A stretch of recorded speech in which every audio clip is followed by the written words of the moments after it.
the best time to start was yesterday. The second best time to start is now. Hey guys, I'm Jane and welcome back. All right, if I could tell new runners just one thing on how to get started on their running journey, it would be to just start. I know it's nothing earth-shattering and it sounds so simple, and yet so many runners have a huge block when it comes to getting started. You want to spend so much time finding everything that you need, and you want all the pieces to fit together exactly like they're supposed to. And so you consume YouTube video after YouTube video. You get all the books from the library. You go to the running store to find the perfect shoes. And what is that ultimately doing? It's just putting off when you're actually getting started running. And then all of a sudden you look back and weeks have gone by and you have done absolutely no running whatsoever. And so that's why my piece of advice to you is to just start. And so if you're saying, well, it isn't that easy for me, that's why in this video, I'm going to give you 5 things to hone in on that you can just not worry about so much so that you can get out there, get started, and have a consistent routine in your running so you can start making progress. So the first thing that's going to help you just get started is to not worry about all of the fancy gear. Yes, there are a million pairs of running shoes out there, and yeah, you want to have, workout gear that's going to be comfortable, such and such, but come on guys, you already have that in your house, right? Chances are you already have a pair of running shoes, or if they're not exactly running shoes, maybe they're cross trainers, they are good enough for now. Yes, if you want to go out and purchase a pair of shoes, great, but go run with the shoes that you already have. Don't let that stop you today from going out and getting in 30 minutes of walking and running and exercise. Then go get your shoes and then you can switch them out, right? Easy enough. You have a workout shirt, I'm sure, workout shorts, and some running socks. If you're just saying that you can't go running because you don't have the right gear, that is just an excuse. All right, number 2, stop worrying about what other people think. So just the other day, I was on Reddit and someone was saying, how do you overcome this fear of worrying about what people think when they see you running on the street? She said, I'm completely avoiding running because I'm so worried about other people looking at me and judging me and I'm being too slow, or maybe you're overweight or whatever it might be. I'm here to tell you that people are more selfish than you think, and they're not worried about you. They're worried about themselves. Everyone is so self-absorbed in their own lives that they don't have time to be worrying about what you're doing, and they don't care. And honestly, if there are those people out there who are being judgmental or being disrespectful because you don't fit this mold of what they think that you should be, that's on them. And honestly, you're the one who's out there exercising. Chances are they're projecting whatever issues they have themselves onto you.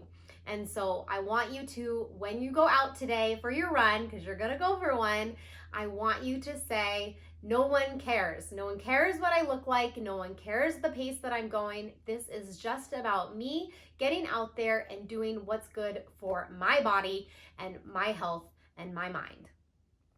All right, number 3. I think a lot of people think, well, I can't start running because I can't run the whole time that I want to run yet. And if that's what you're saying to yourself, then just get that out of your head right now. You do not need to go for a run and be able to run the entire time. So let me tell you a quick little story about my husband and Orange Theory. So before COVID, we went to Orange Theory very consistently. And then after COVID hit, they closed. And then we made the decision not to go back until we were vaccinated. And so we didn't go back that entire time. Well, as soon as I was able to go, I was back in there. I was super excited. My husband, on the other hand, was saying, I don't want to go back to Orange Theory until I feel a little bit fitter again. And it's like, no, just rip off the Band-Aid and just go. And in the end, he's like, you know what, you're right. And he just went and hasn't looked back, and he's so happy to be back there.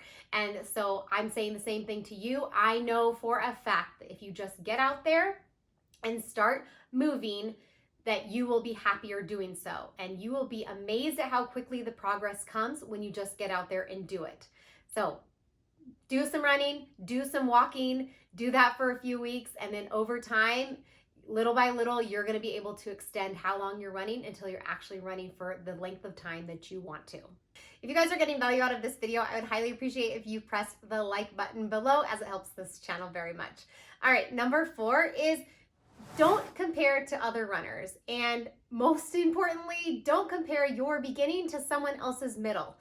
If part of your starting running journey is maybe getting on Instagram and all of a sudden you have all of these runners filling up your feed, you're using them for inspiration, etc., that's great if you're really using them for inspiration. But if you're looking at what they're doing running and it's holding you back because they seem so fast and you haven't even started yet, then that is not helpful whatsoever. So comparison is the thief of joy. I know you guys have all heard that, and it's absolutely true. So you need to remember that everyone where they're at already with their running is because they worked really hard to get there. And they had to get started at some point just like you. Okay, so if you were to ask them and go back to the very beginning for them, it would probably look similar to yours. And so just remember that you are only focusing on you. Don't worry about what your friends are doing or these random people on the internet.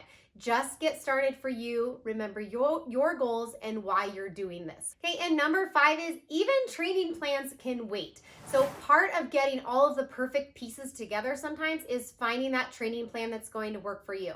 Now, once you start Googling, you're going to find a plethora of training plans for beginner runners.